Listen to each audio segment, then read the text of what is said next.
Let's talk a little bit ROI, or return on investment. This is something that comes up a lot, and this is a difficult subject. I wanted to hear your opinion about what you have to say about ROI. Well, the first thing I think about in regard to ROI when someone's asking that question within the context of social media, why should I do it, and that kind of thing, is the first thing I think of is they're putting up a defensive wall. They don't understand it, and prove it to me before I do it. And that's understandable, and you got to work around it. I think one of the most effective things that you do in your workshop is you convince people that are perhaps reluctantly listening at first that, well, that's where your customers are. So you need to be there.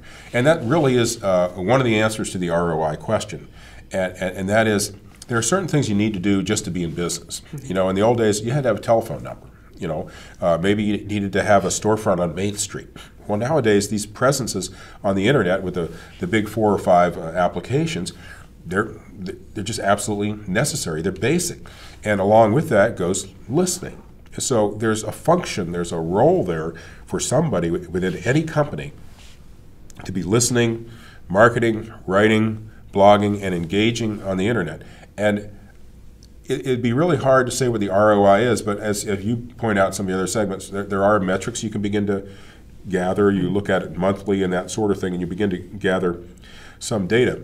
But the other way of explaining it or looking at some of the benefits of what's happened with social media and the interactive internet is that the whole approach to putting a product online has changed. Chris Anderson's book, The Long Tail, is just a classic on this, because what he points out in that long tail analogy is that in addition to the very successful high volume products that come out, in the same category there's a long tail of much less popular, smaller products in volume that have come out. As a matter of fact, the length of the long tail exceeds the volume of the spike part. Yeah. But they're individual or products, different people, and that sort of thing. But the cost of entry for these people is very low. So if you're a singer-songwriter and you put out a recording and maybe put it on CD Baby or something like that, and you get it out there and you sell 40 or 100 of those, it really didn't cost you that much to get there. Whereas in the old days, putting out a CD or something like that was a huge expense. Same thing with books and literature. A lot of products these days, you can sell them on eBay. So there's this huge possibility to get into business in a lot of different venues on this long tail of acceptance, which can be worldwide. So where's the return on investment? Well, I think we're still looking for that. But we know that it's mandatory to be in the conversation, and we know there's a lot of economical opportunities to enter the marketplace that there never were before. It's funny, while you were talking, I thought to myself, thinking about the minimum to be in business, and when you said you had to have a phone, nobody has ever asked what the ROI is on having a telephone.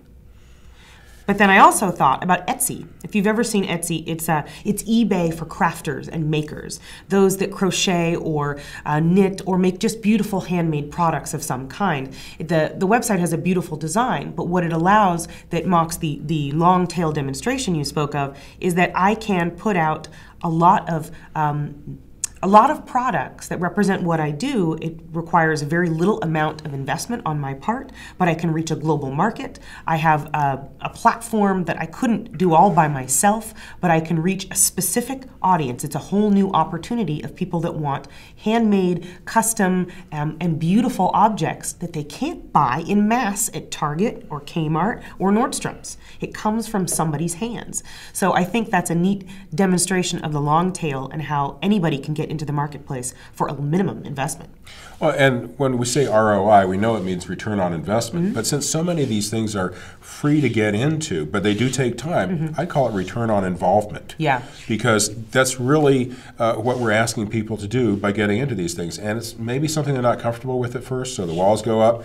But once they begin to realize it and begin to do it responsibly, and they come up with good levels of authority for the people that are practicing this, so it doesn't become a runaway train in their business, then they're going to see customers coming in and say, yeah, I read about you, or I talked about you, or that was me who was communicating with you, and I think the connection's going to be made, and they'll have the answer. One comparison I like to make is print mail. A print mail campaign, you could have a code on the postcard that you sent to your customers to get 50% off their next purchase.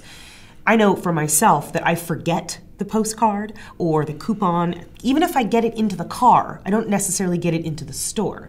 So tracking a print mail campaign, though there is the ability to do so, is still difficult to get a 100% return and understand clearly where those purchases are coming from. On the other hand, if you're using an email marketing campaign, you can track not only deliverability, bounce rate, you can track to see who's opened which link within your email, then you can create follow-up. So it creates more of a sales funnel situation, not only tracking, you can see the ROI, but you also have some sales funnel activity as well, much more so than a print mail campaign could give you. Well, what you're suggesting is that the more you try these things, the more you begin to understand how to identify the return on investment. The thing is, it's kind of new, and in many ways, there's not a formal business analysis of how or why these things work. But the thing is, the customers are already there. They've zoomed ahead. I don't care whether it's a government, where you're talking about constituencies. The constituencies are online, the government isn't. Or whether you're talking about medicine, where it's talking about patients. The patients are online, the doctors aren't. Or small business, the customers are online, and maybe the small businesses are, maybe they aren't. So when people say, what's the return on investment, I want to be as honest as I can be and say that it's not clearly demonstrated as much as we'd like it to be, but you go back to the telephone example and some others, and the fact this is evolving, and the fact that the customers are already there. You really don't have a choice, but you should go forward prudently. And that's why in this program that you've put together is the idea of building a plan and sticking to it and monitoring it is the key to making sure you don't just get on some runaway train and waste a lot of money.